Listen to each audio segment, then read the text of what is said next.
그림에서 같이 간격이 d인 아주 가는 두 개의 실틈으로 이루어진 이중 설립 장치에 5강의 빛을 입사시키겠습니다. 그러면 두 설립으로부터 출발한 빛이 스크린상에서 간섭해서 밝은 무늬와 어두운 무늬가 반복되는 간섭 무늬를 만들게 되게 되죠.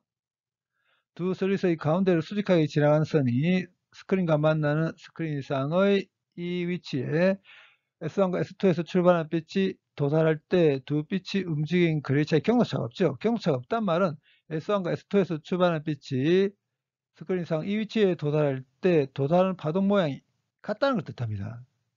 이럴 때 위상차가 없다고 표현하거든요. 그렇기 때문에 스크린상의 이 위치에 항상 보강 간섭에서 주황극도의 밝은 무늬가 생기게 되게 되죠. 이제 스크린상의 또 다른 위치 선택하도록 하겠습니다. 스크린상의 이 위치를 선택했다면 스크린상의 이 위치에 S1과 S2에서 출발한 빛이 도달할 때 이제 경로차가 있습니다. 이 경로차는 어떻게 정하면 되냐면 이렇게 수직선을 그었을 때 이 길이가 경로차에 해당되죠. 이러한 이중설립 장치를 세팅을 할 때 보통 어떻게 하냐면 L이 D에 비해서 훨씬 길게 합니다. 그런 다음에 이 중앙선 근처에서의 간섭 무늬에만 주로 관심을 갖죠. 이럴 경우에는 여기 있는 각 C다가 아주 작거든요. 각 C다가 아주 작을 경우에는 이 각도 C다와 거의 같습니다. 이 경우에 경로차의 델타를 D sin C다로 표기할 수 있습니다. S1과 S2에서 출발하는 빛의 스크린상의 이 위치에 도달할 때 경로차가 있다고 했습니다. 경로차가 있단 말은 S1과 S2에서 출발하는 빛이 스크린상의 이 위치에 도달할 때는 도달하는 파동 모양이 다르다는 걸 뜻합니다. 위상차가 있다는 걸 뜻합니다. S1에서 출발하는 빛이 스크린상의 이 위치에 도달할 때 빛의 정기장 성분을 E1으로 표기하겠습니다. 그럼 이 E1을 이는 사인 함수로 나타낼 수 있거든요. E0가 진폭입니다. 오메가 t가 위상이죠. 오메가는 각진동수입니다. S2에서 출발한 빛이 스크린상의 이 위치에 도달할 때 빛의 전기장 성분을 E2로 표기하겠습니다. 그럼 이 E2도 비슷하게 사인 함수로 나타낼 수 있거든요. 위상차가 있다고 했습니다. 그래서 E1과 E2 사이 위상 차이가 파이만큼 난다고 가정하겠습니다. 그러면 S1과 S2에서 출발한 빛이 스크린상의 이 위치에 도달해서 간섭에서 만들어지는 파동을 E로 표기한 다음에 이 E는 E1과 E2를 그냥 숫자 더하듯이 더해버리면 됩니다. 지금 하려고 하는 게 뭐냐면 이 E의 위상자 그리려고 합니다. 위상자를 그릴 때 어떤 시점을 선택해도 상관이 없습니다. 그런데 제일 간단하게 하기 위해서 오메가 t가 0인 시점을 선택해서 위상자 그리겠습니다. 오메가 t가 0인 시점에서 E1이 0되죠.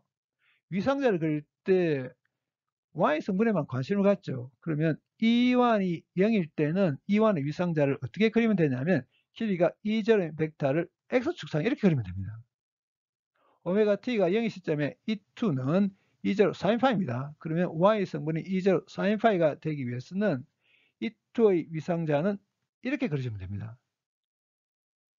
이 화살표에 해당되는 벡터와 이 화살표에 해당되는 벡터를 더하기만 하면 이의 위상자 바로 그릴 수가 있죠. 직관적으로 바로 더하기 위해서 이렇게 평이동시키겠습니다. 시작점과 끝점을 잇는 화살표 그리기만 하면, 그러니까 이 파란색으로 표시한 화살표가 여기 있는 E의 위상자죠.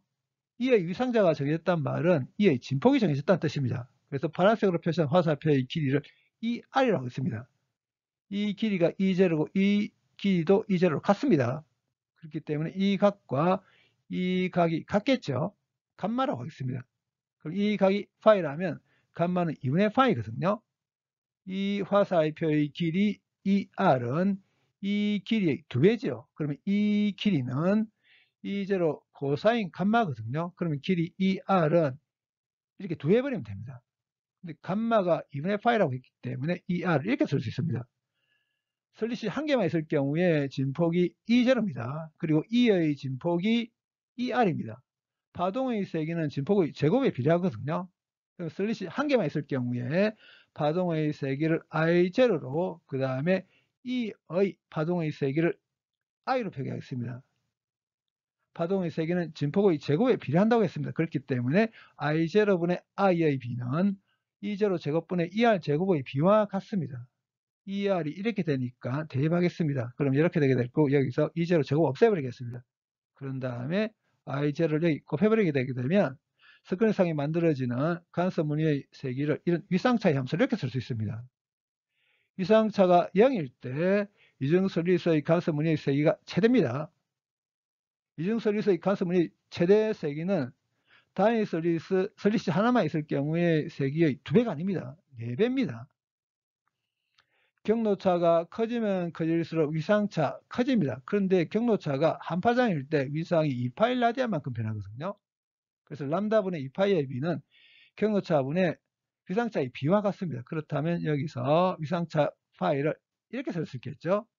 경로차이를 d 산시타로 쓸 수 있다고 했습니다. 그래서 여기 있는 위상차 파이에 람다분의 2파이 d 산시타 대입하겠습니다. 이렇게 하게 되게 되면 경로차의 함수로 간섭 무늬의 세기를 이렇게 표기할 수 있습니다. 그럼 실제로 경로차 함수로 간섭 무늬의 세기를 그려보면 이렇게 되거든요.